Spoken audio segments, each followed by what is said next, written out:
या तो आप खुद बता दें कि आप कहाँ जाना चाहते हैं या फिर मैं आप दोनों के लिए खुद सिलेक्ट करूं। हमें थोड़ा सोचने के लिए वक्त दो।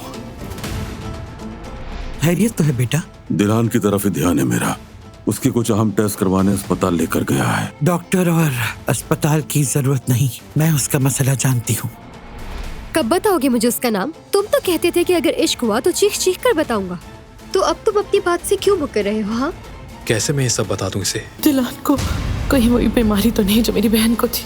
दिलान को इस बात की खबर ना हो। जब तक रिपोर्ट्स नहीं आती हमें उससे कोई भी ऐसी बात करके उसे परेशान नहीं करना चाहिए। तुम उससे कुछ छुपा रहे हो क्या बारान?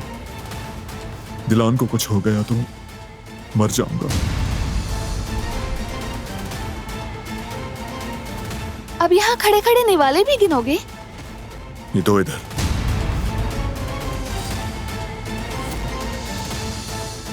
एमेरोलो अस्पताल से तमाम मालूमात इकट्ठी कर ली है बॉस। सबिहा के बाद बारान की बारी है। असल खेल क्या है बॉस? सरप्राइज।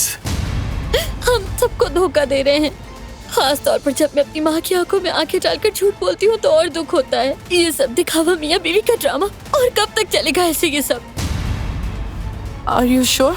या अल्लाह कुछ बुरा ना हो, सब खैरियत ही होगी इंशाल्लाह। या अल्लाह, हमें अभी दिलान के घर जाना है।